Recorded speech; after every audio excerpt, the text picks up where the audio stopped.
യമനിലെ അവസാന വിമാനവും തകർത്ത് ഇസ്രായേൽ. യമനിലെ സന വിമാനത്താവളത്തിൽ നടത്തിയ ആക്രമണത്തിൽ യമനിയ എയർവേസിന്റെ അവസാന വിമാനവും പൂർണ്ണമായും തകർത്തെന്ന് ഇസ്രായേൽ വ്യക്തമാക്കി. യമനിയ എയർവേസിന്റെ മറ്റു വിമാനങ്ങൾ നേരത്തെ തന്നെ ഇസ്രായേൽ വ്യോമാക്രമണത്തിൽ നശിപ്പിച്ചിരുന്നു.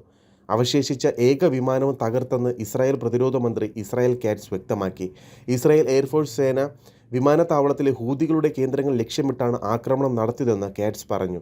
ഈ ആക്രമണത്തിൽ യമന്റെ അവസാന വിമാനവും തകർത്തതായും കാറ്റ്സ് അവകാശപ്പെട്ടു. സന രാജ്യാന്തര വിമാനത്താവളം ജനറൽ ഡയറക്ടർ ഖാലിദ് അൽ ഷൈഫ് ഇക്കാര്യം സ്ഥിരീകരിച്ചിട്ടുണ്ട്. യമനിയ എയർവേസിന്റെ അവസാന വിമാനവും പൂർണ്ണമായും തകർത്തതായി അദ്ദേഹം എക്സിൽ കുറിച്ചു. ഏവിയേഷൻ ഡേറ്റ പ്രകാരം സൗദിയിലേക്ക് ഹജ്ജ് തീർത്ഥാടകരുമായി പോകേണ്ട വിമാനമാണ് തകർത്തതെന്ന് അൽ ജസീറ റിപ്പോർട്ട് ചെയ്തു. യമനിലെ ഏറ്റവും വലിയ വിമാനത്താവളമാണ് സന. ഇസ്രായേൽ നടത്തിയ വ്യോമാക്രമണത്തിന് പിന്നാലെ റൺവേ അറ്റകുറ്റപ്പണിക്കു ശേഷം കഴിഞ്ഞയാഴ്ചയാണ് വിമാനത്താവളം പ്രവർത്തനം തുടങ്ങിയത്. നേരത്തെ ഇസ്രായേൽ നടത്തിയ ആക്രമണത്തിൽ യമനിയ എയർവേസിന്റെ 3 വിമാനങ്ങൾ തകർന്നിരുന്നു. UN വിമാനങ്ങളും ബാക്കിയുള്ള ഏക യമനിയ എയർവേസ് വിമാനവുമാണ് എയർപോർട്ട് ഉപയോഗിക്കുന്നത്. ഇസ്രായേൽ വിമാനത്താവളങ്ങൾക്ക് നേർക്ക് ഹൂതികൾ നടത്തിയ ആക്രമണത്തിന് തിരിച്ചടിയാണ് സനയിലെ ആക്രമണം. 48 മണിക്കൂറിനിടെ ഹൂതികളുടെ 2 മിസൈൽ ആക്രമണമാണ് ഇസ്രായേലിലെ ബെൻഗുരിയോൺ വിമാനത്താവളം ലക്ഷ്യമിട്ടുണ്ടായത്. ടെൽ അവീവിനടുത്തുള്ള രാജ്യത്തെ പ്രധാന അന്താരാഷ്ട്ര വിമാനത്താവളമാണത്. വ്യോമാക്രമണത്തിന് മുൻപ് സൈറനുകൾ മുഴങ്ങിയതായും ആർക്കും പരിക്കില്ലെന്നും ഇസ്രായേൽ വ്യക്തമാക്കി. ഇസ്രായേലിന് നേർക്ക് ബാലിസ്റ്റിക് മിസൈലുകളാണ് പ്രയോഗിച്ചതെന്നും ഹൂതികൾ വ്യക്തമാക്കി. മെയ് തുടക്കത്തിൽ ബെൻഗുരിയോൺ വിമാനത്താവളം ലക്ഷ്യമിട്ടുള്ള ഹൂതികളുടെ മിസൈൽ ലക്ഷ്യത്തിലെത്തിയിരുന്നു. മിസൈൽ ആക്രമണത്തിന് പിന്നാലെ വിവിധ രാജ്യാന്തര സർവീസുകൾ നിർത്തലാക്കിയിരുന്നു. തിരിച്ചടിയായി യമനിലെ തുറമുഖങ്ങളെയും സന വിമാനത്താവളത്തെയും ലക്ഷ്യമിട്ട് ഇസ്രായേൽ വിവിധ ആക്രമണങ്ങൾ നടത്തിയിട്ടുണ്ട്. അതേസമയം ഗാസയിലെ ഹമാസിനെതിരെ ആക്രമണം ശക്തമാക്കുകയാണ് ഇസ്രായേൽ. ഹമാസിന്റെ അവസാനത്തെ തലവനെയും വധിച്ചെന്ന് ഇസ്രായേൽ വ്യക്തമാക്കി. ഗാസയിലെ ഹമാസ് നേതാവ് മുഹമ്മദ് ഇബ്രാഹിം ഹസൻ സിൻവാറിനെ വധിച്ചെന്ന് ഇസ്രായേൽ പ്രധാനമന്ത്രി ബെഞ്ചമിൻ നെതന്യാഹു പ്രഖ്യാപിച്ചു. കഴിഞ്ഞ വർഷം ഇസ്രായേൽ സൈന്യം കൊലപ്പെടുത്തിയ ഹമാസ് തലവൻ യഹ്യ സിൻവാറിന്റെ സഹോദരനാണ് മുഹമ്മദ് സിൻവാർ. യഹ്യ സിൻവാറിന്റെ മരണത്തിന് പിന്നാലെയാണ് മുഹമ്മദ് സിൻവാർ ഹമാസിന്റെ നേതൃത്വം ഏറ്റെടുത്തത്. ഞങ്ങൾ മുഹമ്മദ് സിൻവാറിനെ ഇല്ലാതാക്കി.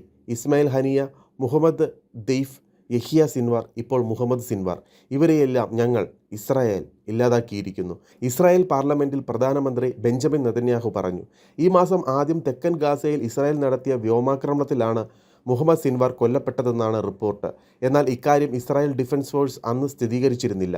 യഹ്യ സിൻവാറിന്റെ മരണശേഷം ഹമാസിന്റെ സൈനിക വിഭാഗത്തിൻ്റെയും രാഷ്ട്രീയ കമാൻഡറിൻ്റെയും ചുമതല മുഹമ്മദ് സിൻവാർ ഏറ്റെടുത്തിരുന്നു. ഗാസയിലെ ഖാൻ യൂനിസിൽ അഭയാർത്ഥി ക്യാമ്പിലാണ് മുഹമ്മദ് ഇബ്രാഹിം ഹസൻ സിൻവാർ ജനിച്ചത്. 2006 ഇസ്രായേൽ സൈനികൻ ഗിലാദ് ഷാലിറ്റിനെ തട്ടിക്കൊണ്ടുപോയ സംഭവത്തിലെ മുഖ്യ പങ്കാളിയായിരുന്നു മുഹമ്മദ് സിൻവാർ. 1991 ഹമാസിന്റെ സൈനിക വിഭാഗത്തിൽ മുഹമ്മദ് സിൻവാർ ചേരുന്നത്.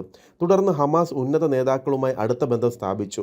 2023 ഒക്ടോബറിൽ ഇസ്രായേലിനെതിരെ ഹമാസ് നടത്തിയ ആക്രമണങ്ങളുടെ സൂത്രധാരനാണ് മുഹമ്മദ് സിൻവാർ.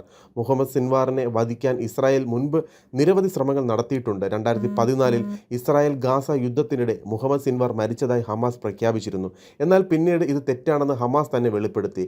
ഗാസയിൽ ഹമാസിന്റെ നേതൃനിരയിൽ ബാക്കിയുണ്ടായിരുന്ന അവസാന നേതാവായിരുന്നു മുഹമ്മദ് സിൻവാർ.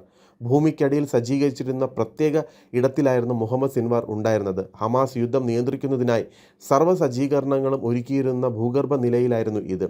ഡ്രോൺ ആക്രമണത്തിലൂടെയാണ് ഇസ്രായേലി സൈന്യം ഈ സ്ഥലം തകർത്തത്. ഖാൻ യൂനിസിലെ യൂറോപ്യൻ ഹോസ്പിറ്റലിൻ്റെ അടിയിലാണ് ഹമാസ് ഈ ഭൂഗർഭ നിലയം നിർമ്മിച്ചിരുന്നത്.